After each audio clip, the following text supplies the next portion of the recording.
لمسے جنونیت by Alisha Khan episode number 29۔ دو، صرف دو۔ اس نے اپنی خواہش ظاہر کی، نہیں 4 بلکہ 6۔ زریز نے بھی ضد پکڑی، کیا مطلب 6؟ دماغ ٹھیک ہے تمہارا؟ آئزل نے بے یقینی سے کہا۔ بات سنو، میرے جگر کو بیچ میں مت لاؤ، یہ مسئلہ ہم دونوں کا ہے، اس کا نہیں۔ اور ہاں، میں نے کہہ دیا تو کہہ دیا، ہمارے 6 بچے ہوں گے۔ ہاں، لیکن اگر تمہیں اس میں کوئی کمی بیشی لگ رہی ہے تو 2-4 اور بڑھا دیتے ہیں، لیکن کم نہیں ہوں گے۔ زید نے حکم سناتے ہوئے اسے حیران کر دیا تھا۔ ہاں ہاں بالکل، کیوں نہیں، پوری کرکٹ ٹیم ہی بنا لیتے ہیں نا، پھر کیسا رہے؟ اس نے تپتے ہوئے کہا، جس پر زید نے اپنی ہنسی دبائی۔ گڈ آئیڈیا یار، پھر ہم ننھے شیطانوں کے ساتھ مل کر کرکٹ کھیلیں گے۔ ہاں، اور سارے کے سارے شیطان تمہاری طرح چیٹر ہوں گے، ہے نا؟ زید نے شوقیہ انداز میں کہا، جس پر آئزل ٹنک کر مخاطب ہوئی تو زریز کا کہکا نکلا۔ نہیں، سب کے سب میری طرح چیٹر نہیں ہوں گے، کچھ تمہاری طرح ہٹلر بھی تو ہوں گے نہ ڈارلنگ۔ زید نے آنکھ دبائی۔ تم نے مجھے ہٹلر کہا؟ 2 نمبر آدمی، جسٹ شٹ اپ، تم ہوں گے ہٹلر، سمجھے چرسی کہیں کے؟ وہ غصے میں کہتی ہوئی آنکھیں دکھانے لگی، جبکہ زریز کی تو ہنسی ہی نہیں رک رہی تھی۔ وہ اس وقت زریز کے ساتھ ویڈیو کال پر مصروف تھی۔ جب بیل ہوئی، اس نے فون بند کر کے بیڈ پہ رکھا اور دروازہ کھولنے کی غرض سے باہر آئی، مگر جب دروازہ کھولا تو حیران رہ گئی۔ ڈیڈ؟ وہ مسکراتے ہوئے ان کے اندر آتے ہی گلے لگی، جس پر انہوں نے اسے خود سے دور کیا۔ وہ ناسمجھی سے انہیں دیکھنے لگی۔ ڈیڈ؟ آپ اچانک ایک نظر آئزل پر ڈال کر وہ بنا کچھ کہے گھر کے اندر چلے گئے۔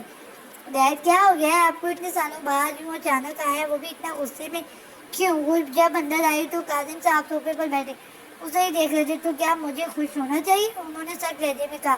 بٹ ہوا کیا ہے ڈیڈ؟ اس کے پوچھنے پر انہوں نے باقاعدہ اسے غصے سے دیکھا۔ کیا تمہیں نہیں پتا کیا ہوا ہے؟ 1 ہفتے پہلے میں نے تم سے کیا کہا تھا؟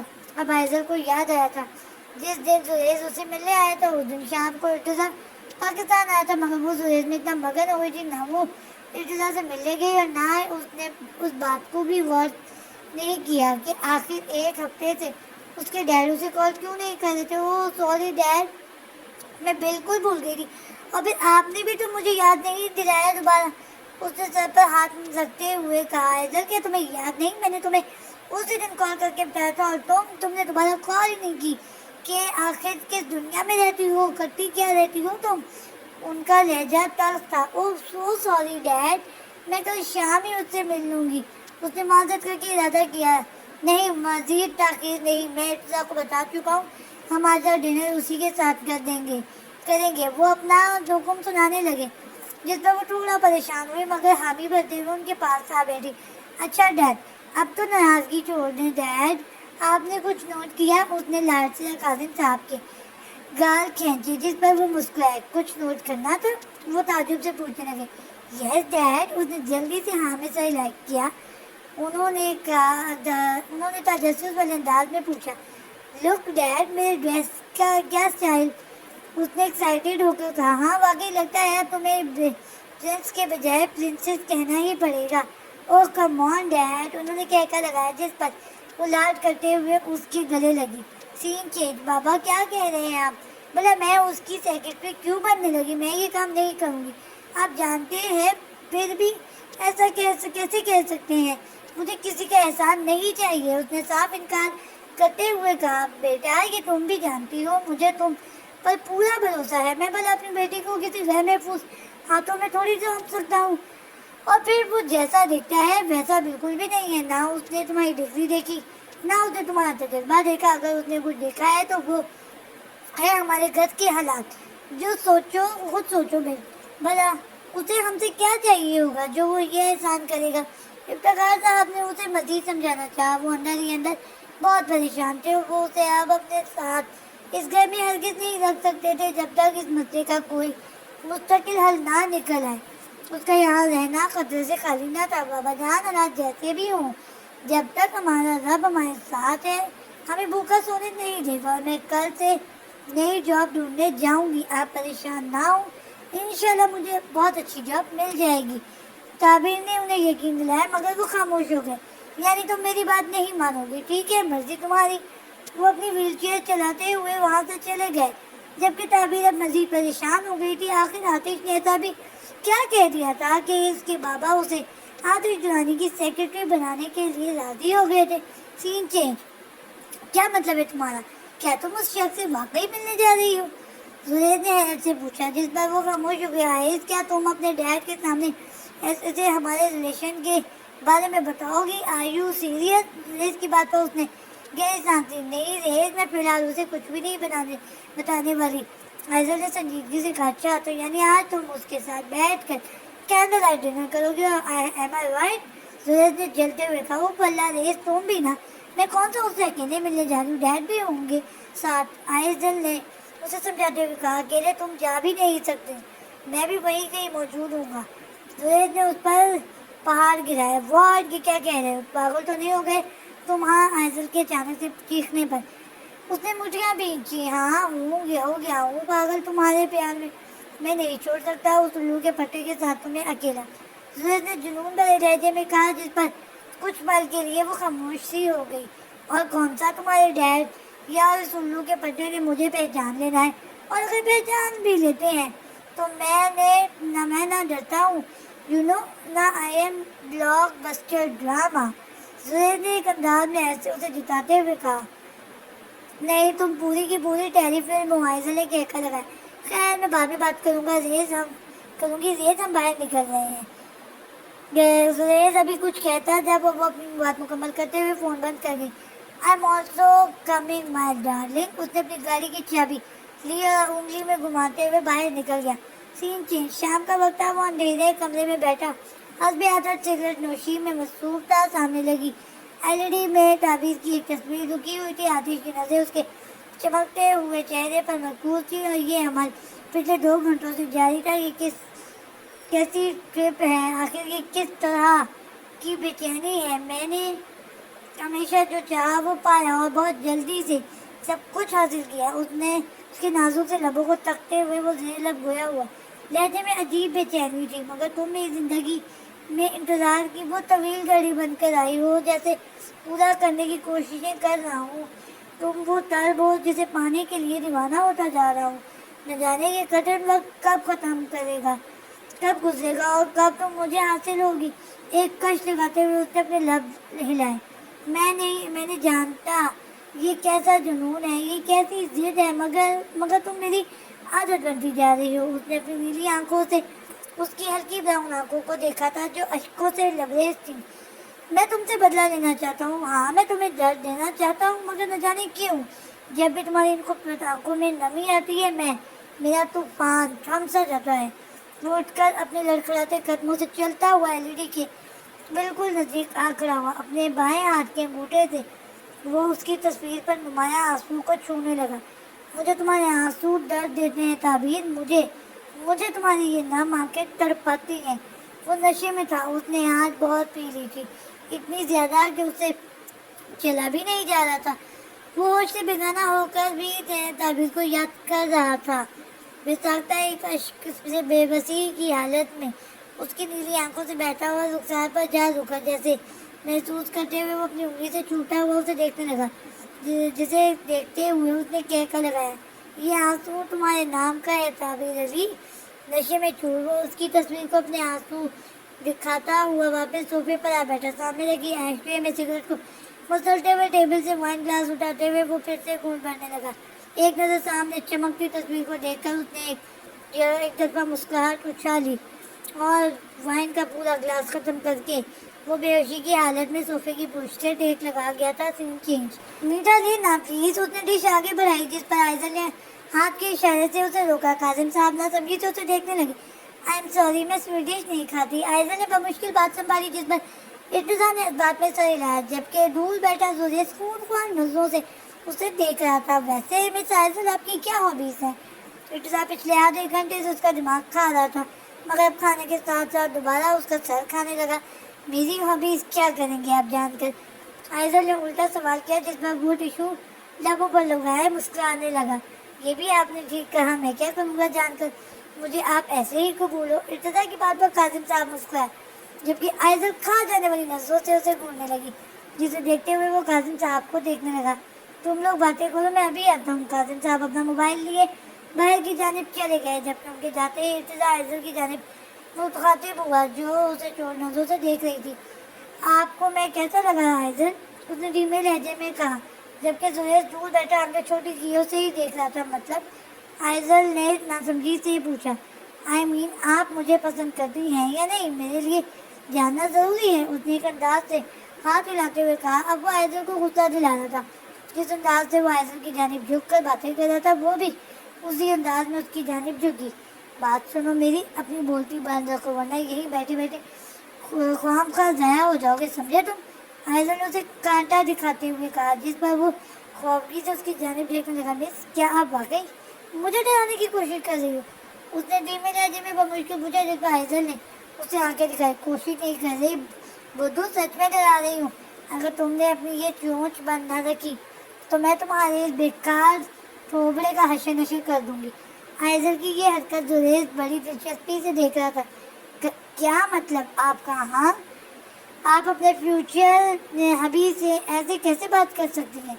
उसने कतराते हुए कहा, जिस पर आयजल ने नाक सुखेड़ी। तभी जुरेज वहाँ आया और चेयर खिसकाते हुए उसके बराबर में बैठा।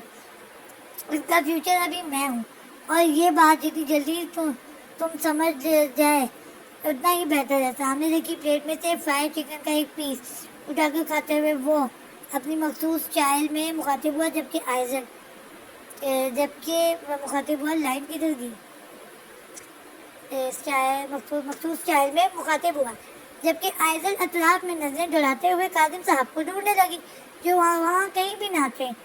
अब आप कौन है? वो बेचारा नासमझी से बराबर बैठे बड़ी बेतकल्लुफी से चिकन ठूसते शख्स को की जानिब मुतवज्जो हुआ, जो अब अपनी गहरी काली आंखों से उसे देख रहा था। फ्यूचर हबी, जुरेज ने आंख मारते हुए कहा। मगर वो तो मैं हूँ, इत्तेज़ानी मासूमियत से कहा, जिस पर जुरेज उसकी जानिब मुतवज्जो हुआ। बेटा देख, तू असल में है कौन, तुझे खुद कंफर्म नहीं है पता, लेकिन मैं जुरेज दुरानी हूँ, आयजल का परमानेंट फ्यूचर हबी। इसे मैं तुझे कभी भूलने से भी नहीं दूंगा, ये तू भूल जा। जुरेज ने उसके कंधे पर हाथ रखकर उसे अपनी स्टाइल में समझाया, जिस पर वो उसके हाथ में पकड़े चिकन की जानिब देखने लगा। किसे नहीं दोगे, चिकन को या आयजल को? इर्तिजा ने बेतुका सवाल किया, जिस पर आयजल ने माथा पीटा दोनों को। उसने आंख दबाई। रेस जाओ, डैड कभी भी आ सकते हैं। अपने सामने बैठे मजे से रोस्ट खाते शख्स को देख कर वो धीमे लहजे में कहने लगी, वे डार्लिंग पूरा तो खत्म करने दो। जुरेज ने पुरसुकून अंदाज में कहा, जबकि आयजल की जान पर बनी हुई थी। सुन बे, अभी तो मैं जा रहा हूँ, लेकिन इसका हरगिज़ ये मतलब नहीं कि मैं कभी वापस नहीं आऊँगा। जुरेज ने अपना पीस खत्म करके उसे आंखें दिखाते हुए कहा, जिस पर उसका कहना निकला, हाँ हाँ bro, you are so funny, seriously. जब भी भूख लगे और पैसे ना हो तो मेरे पास आ जाना, यू नो। आई एम आज मैं इर्तिजा को लग रहा था वो कोई आम बंदा हो जो ये सब खाने के लिए कर रहा था। उसकी बात पर आयजल और जुरेज ने एक दूसरे को देखा। बाय डार्लिंग, ये सी यू सून। जुरेज ने आयजल के गाल को खींचते हुए कहा, वहाँ से चला गया, जबकि इर्तिजा तक हंस रहा था। अब तुम्हारे क्यों दांत निकल रहे हैं? आयजल ने मुंह के अजीबो गरीब जाविये बनाए। उससे पूछा, आयजल मुझे ना ये बॉय बहुत फनी लगा। देखा नहीं तुमने एक चिकन पीस खाने के लिए कितने बहाने कर रहा था? हाँ हाँ, पागल, खुद को तुम्हारा अभी कह रहा था। जिस तरह वो आयजल को हंस हंस के जुरेज के बारे में बता रहा था, आयजल को वो पेंडू ही लग रहा था। उसे नहीं लगा उसने जुरेज की बातों को संजीदा लिया होगा। हाँ भाई, क्या हो रहा है? कासिम साहब वापस आए तो इर्तिजा को हंसता हुआ पाया। बाबा, नथिंग स्पेशल अंकल, बस एक यंग मैन आया था। हाँ अंकल, आप यकीन नहीं करेंगे, इसकी बातें इतनी इंटरेस्टिंग थी कि क्या बताओ। इर्तिजा ने एक नज़र आयजल को देखा, जिसने उसे आंखें सुखेड़े खामोश देने का इशारा किया। हाँ अच्छा, खैर छोड़ो, अगर डिनर हो गया हो तो चले गए। कासिम की बात पर आयजल आंखें फाड़े उन्हें देखने लगी। ओह नो, तो अंकल मैं होटल में रहूँगा, उसने मुस्कुराते हुए। ओह नो नो अंकल, मैं तो होटल में रहूँगा, उसने मुस्कुराते हुए कहा। अरे कैसी बातें कर रहे हो, दमाद हो तुम मेरे भला? ऐसे होते हुए कहीं बाहर रहना मुनासिब थोड़ी रहेगा, काजिम साहब ने उसे समझाया। ओके अंकल, अगर आप कह रहे हैं तो ज़रूर, मैं ड्राइवर को कहकर अपना सारा सामान मंगवा लेता हूँ। इर्तिजा ने अपना मोबाइल उठाया और काम कॉल करने लगा, जबकि आयजल धीरे धीरे में खुद को कोस रही थी। کہ آخر وہ یہاں آئی ہی کیوں تھی۔ سین چینج، شاویز ناشتہ کیے بنا مت جانا جاب پر۔ وہ کچن میں کھڑی سب کے لیے ناشتہ بنا رہی تھی، جبکہ شاویز جاب پر جانے کے لیے تیار ہو رہا تھا۔ جو حکم آپ ہی جان، شاویز نے اپنے بالوں کو سیٹ کرتے ہوئے کہا۔ افتخار صاحب تعبیر کے کمرے میں تھے، ان کے ہاتھ میں موبائل تھا، وہ انتہا کے پریشان تھے۔ اب کچھ بھی کر کے انہیں تعبیر کو یہاں سے کہیں بھیجنا تھا، اس کی زندگی کا سوال تھا۔ انہوں نے ارادہ کر ہی لیا تھا کہ وہ کسی بھی طرح تعبیر کو راضی کر کے رہیں گے۔ ابھی وہ انہیں سوچوں میں گھومتے جب شاویز اندر آیا۔ بابا جان ناشتہ ریڈی ہے، چلیں؟ اس کی بات پر انہوں نے اس بات میں صحیح لایا۔ شاویز ویل چیئر چلائے، انہیں کمرے سے باہر لے آیا جہاں تعبیر نے ناشتہ ریڈی رکھا ہوا تھا۔ ناشتے کے دوران ان تینوں کے درمیان کوئی بات نہ ہوئی، جبکہ افتخار صاحب کی خاموشی تعبیر نوٹ کر چکی تھی اور اس خاموشی کی وجہ بھی سمجھ چکی تھی۔ شاویز نے ناشتہ ختم کیا اور انہیں خداحافظ کہتا ہوا اپنی بائک لیے جاب پر نکل گیا، جبکہ تعبیر گھر کے کاموں میں مصروف ہو گئی۔ تعبیر ادھر اور بات کرنی ہے کچھ۔ دوپہر کا وقت تھا جب افتخار صاحب کی آواز پر وہ کچن سے باہر آئی، جہاں وہ صحن میں بیٹھے ہوئے اس کے ہی منتظر تھے۔ جی بابا جان بیٹھو۔ افتخار صاحب کے حکم پر وہ سامنے رکھی کرسی پر آ بیٹھے۔ وہ اس کی جانب متوجہ ہوئے۔ میں نے سوچ لیا آج سے تم پولینڈ نہیں جاؤ گی، انہوں نے اپنا حکم سنایا، جس پر وہ حیرت سے انہیں دیکھنے لگے۔ مگر بابا جان کیوں؟ اس کے پوچھنے پر ان کے چہرے کے تاثرات سخت ہوئے۔ کیونکہ میں نے سوچ لیا اب تمہاری شادی کر دینی چاہیے۔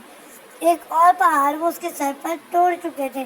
وہ ناسمجھی سے انہیں دیکھ رہی تھی۔ بابا جان یہ آپ کیا کہہ رہے ہیں؟ اس نے آئیبرو کا زاویہ بناتے ہوئے پوچھا۔ بالکل ٹھیک کہہ رہا ہوں، مجھے ساری عمر زندہ نہیں رہنا، تمہارے بعد شاویز کی بھی شادی کرنی ہے۔ میں ساری زندگی تھوڑی رہوں گا یہاں۔ افتخار صاحب کا لہجہ سخت تھا، جس پر وہ ساکت سی بیٹھی انہیں دیکھنے لگی۔ میں آج ہی ان لوگوں کی معلومات کرتا ہوں جن کا رشتہ تمہارے لیے آیا تھا۔ اسے لگا اس کے پیروں تلے زمین نکل گئی، وہ چہرے کا رنگ اڑتا ہوا صاف دکھائی دے رہا تھا۔ بابا جان مگر یوں اچانک کیوں؟ کیونکہ تم خود اس پستی میں رہنا چاہتی ہو۔ میں جتنا کوشش کر رہا ہوں کہ تم کسی قابل ہو جاؤ، اپنی زندگی آگے بڑھاؤ، اپنا ایک نام بناؤ، ایک پہچان بناؤ، تاکہ کوئی تمہیں گرا نہ سکے۔ میرے بعد تم دونوں کی زندگی کسی مشکل میں نہ آئے، لیکن نہ نہیں تم مجھے تمہیں آگے بڑھنا ہی نہیں دے گیا، بڑھنا ہی نہیں، کیا فائدہ اتنی ڈگریوں کا؟ اب بس میں نے فیصلہ کر لیا ہے، تمہاری شادی کروں گا تاکہ تم اپنے گھر کی ہو جاؤ۔ آج اسے اپنے بابا جان وہ پہلے والے بابا لگ ہی نہیں رہے تھے۔ وہ بے یقینی سے اپنے بابا کا رویہ دیکھ رہی تھی، ان کے الفاظوں پر یقین نہیں کر پا رہی تھی۔ شاویز کی پڑھائی کے لیے تم نے جو پیسے جمع کیے ہوئے تھے اسے مجھے دے دو، میرے پاس بھی کچھ جمع پونجی ہوگی، اتنی کی تمہارا جہیز بن جائے گا۔ شاویز اب جاب کرتا ہے، وہ خود بھی پڑھ سکتا ہے، اپنے اخراجات خود اٹھا سکتا ہے۔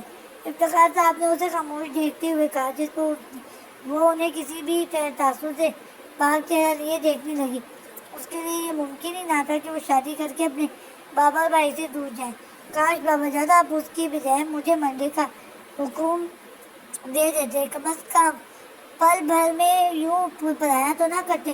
بساکتا اس کی آنکھ سے آنسو چھلکا تھا، جسے دیکھ کر افتخار صاحب کو تکلیف محسوس ہوئی تھی، مگر انہیں یہاں کمزور نہیں پڑنا تھا۔ وہ جانتے تھے ان کا اصل مقصد کیا ہے۔ تمہارے پاس آج رات تک کا وقت ہے، اگر تم آتے یونانی کے یہاں جاب کرنا چاہتی ہو تو ٹھیک ہے، ورنہ کل ہی میں رشتے والی فیملی کو بلا لوں گا اور پھر جلد سے جلد چھوٹی سی رسم کے بعد نکاح کر دیں گے۔ وہ اسے اپنے ارادے سے آگاہ کرتے ہوئے واپس کمرے میں چلے گئے، جبکہ وہ کمزور دل لڑکی کشمکش میں مبتلا اپنے آنسو لیے وہی ساکت رہ گئی۔